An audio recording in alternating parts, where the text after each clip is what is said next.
Hello and welcome to BYJU'S IAS. Let's get started and look into our daily quiz. Let's look into the first question. With reference to National Commission for Minorities, which of the following statements are correct? The Constitution of India defines the word minority on the basis of religion.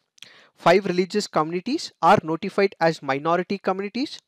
Each member of the commission holds office for a period of 3 years from the date of assumption of office. Which of the statements are correct? The answer to this is 3 only. Why have we taken this practice question? Because this article here makes a mention of National Commission for Minorities. Let us try and understand what are these options. When it comes to the first option is wrong. Why? Because the Constitution of India does not define the word minority, and when it comes to minority, it is not only the religious minorities, but what we also have is the linguistic minorities. One, the Constitution of India does not define the minorities, and two, there are two types of minorities. One is on the basis of religion, the other is on the basis of linguistic minority. So the first option given here is wrong. And when it comes to the Constitution of India, there are two types of rights that we can look at which is awarded to the minorities. What are these? One is what is called as the common domain rights. The other is what is called as the separate domain rights. What are these common domain rights? These are the rights which are given to the citizens of India, whether they are minorities or not, irrespective of who they are, these rights are given to them. So those are common domain rights. So common domain means it is given to a normal citizen as well as to the minorities. So that is why it is called as common domain rights. Let's take the example of Article 14. Let's take the example of Article 15.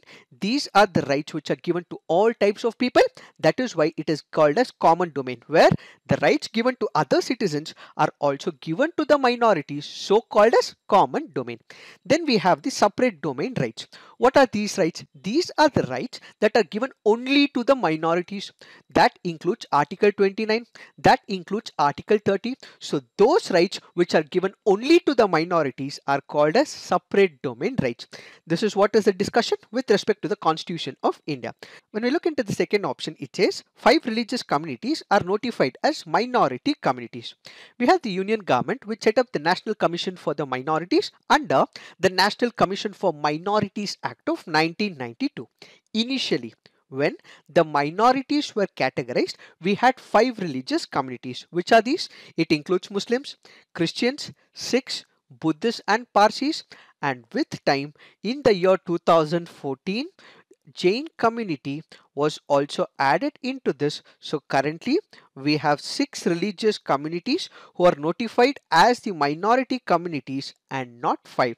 So initially we had 5 and now what we have is 6 communities under the religious minorities tag.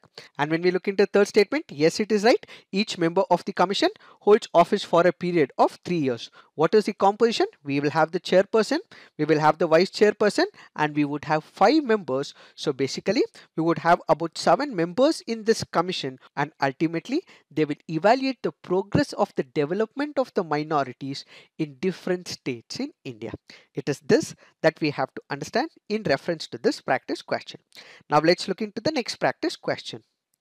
Which of the following statements about rice fortification is or correct? The cooking of fortified rice does not require any special procedure.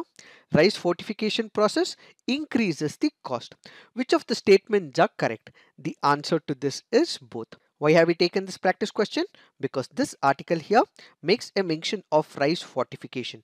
What is this rice fortification? When we have the rice whose micronutrient quality has to be increased, we deliberately add the micronutrients into the rice is what is called as rice fortification. So the essential micronutrients which are added to the rice to increase its nutritional status, increase the nutritional quality of the food, and ultimately help in regulating the public health is the intention of rice fortification. So what is rice fortification? Basically there are two agendas. One is to increase the micronutrients. The other, when the micronutrients are increased, we also cater to taking care of the people as well as their health conditions. So improving the nutritional quality, providing public health benefits to the population with minimal risk associated with it is what is called as right fortification. Therefore, when it comes to rice fortification, adding of nutrients to make it more healthy, so we're adding few additives as well. So during this particular process, the cost of this process may also increase as well. Now when we look into the option, the second option is right. And when it comes to the first statement, the cooking of fortified rice does not require any special procedure. They have to be cleaned and washed in a similar way to the normal cooking process. Now let's look into the next practice question. With respect to India's military exercises with the Central Asian countries, which of the following are incorrectly matched? We have the military exercise on one side and the country that India has the military exercises with. Kazind, Kazakhstan, Prabal Dostak, Kyrgyzstan, Kanjar, Turkmenistan. The answer to this is 2 and 3 only. Why? That is because this question is asking for the incorrectly matched. So the incorrectly matched is Prabal Dostak as well as Kanja. When it comes to Prabal Dostak, it is not with Kyrgyzstan, but once again it is with Kazakhstan. So what is the difference between Kazind as well as Prabal Dostak? Both are the military exercises between Indian Army as well as with the Kazakhstan Army.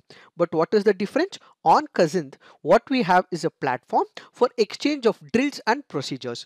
But when it comes to Prabal Dostak, this is nothing but has special emphasis to counter terrorism and counter insurgency in rural and semi-urban areas. That is the difference. And when it comes to Kanjar, it is not an exercise with Turkmenistan, but it is an exercise with Kyrgyzstan, which is why the answer to this would be 2 and 3 only. Why have we taken this practice question? Because this article here makes a mention of exercise Kazind. Now let's look into the next practice question. Consider the following statements with respect to ATL Space Challenge 2021. It is an initiative of ATL Innovation Mission, ISRO, NASA and ESA. The challenge will allow private players to focus on building new technologies for the space sector. Which of the above statements is or correct? The answer to this is none. Why have we taken this practice question? Because this article here makes a mention of ATL Space Challenge. So this is a collaboration between the ATL Innovation Mission. We also have Niti Aayog, we have ISRO and the CBSE. The first statement is wrong because it does not involve NASA as well as European Space Agency. Now when it comes to the second statement, it does not involve the private participation. Instead, what we have is schools coming up together who are in the classes from 6 to 12 along with their teachers. They find out what are the problems in the space sector and ultimately solve the digital age space technology problems. So students can create solutions to about 4 different sectors. We have the exploration of space, reaching the space, inhabiting the space and leveraging the space sector. From any of these sectors, the students would be able to pick up a problem, find out a solution to this and ultimately upload it on the AIM online portal. So each team can select one of the problems and ultimately give the solution. So this is about student engagement and involving the students. So ultimately they would be able to come up with a solution to one of the existing problem in the digital age space technology. Now let's look into the next practice question. Which of the following are the discretionary powers given to the governor of a state? Sending a report to the President of India for imposing the president's rule, appointing the ministers, reserving certain bills passed by the state legislature for consideration of the President of India, making these rules to conduct the business of the state government. Select the correct answer using the code given below. The answer to this is 1 and 3 only. This happens to be a previous year question from the year 2014. When it comes to the first statement, yes, the governor would be in a position to report to the President of India for imposing the president's rule. So the governor can send a report to the President of India to impose president's rule in that particular state, or you can also have the president take up this call on his own as well. So there are two options. The governor sends it to the president, or the president on his own can decide to impose the president rule in one of the states when the constitutional parameters are not met. So the first statement is correct. And when it comes to the third statement, reserving certain bills passed by the state legislature for consideration of the president, this is once again the discretionary power of the governor. But when it comes to appointing the ministers, making the rules to the conduct to the business of the state government, these are not the discretionary powers of the governor. Now let's look into the fact of the day. The fact of the day for today's discussion is the Battle of Asal, Uttar. What is this Battle of Asal, Uttar? This happened to be one of the largest tank battles fought between India and Pakistan during the Indo-Pakistani War of 1965. So the Battle of Asal, Uttar took place during 1965 between India and Pakistan during the War of 1965.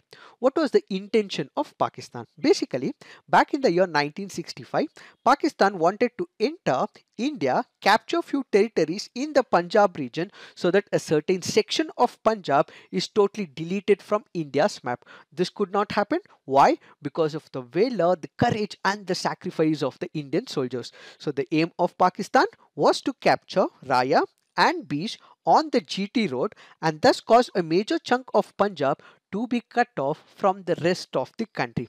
But this did not work out. Why?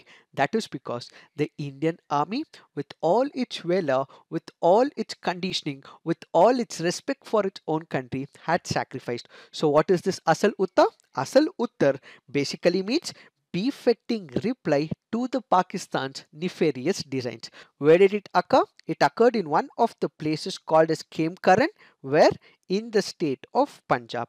Because India was able to tilt this battle in favor of India, that is why it is also being equated to Battle of Kursk in the World War II. Because of great sacrifices made by India, we were able to win the War of 1965. And one of the greatest soldier during this particular battle happened to be Abdul Hamid. Who is Abdul Hamid? Abdul Hamid was awarded Paramveer Chakra for his valiant act. What does he do? During this Battle of Asal Uttar, he just made use of his jeep to destroy about 2 Pathan tanks and ultimately sacrificed his life for the cause of India. So this Battle of Asal Uttar is one of the battles between India and Pakistan during the 1965 war. It is this that we have to understand in reference to this article. So this is it for today. Thank you for watching. All the best.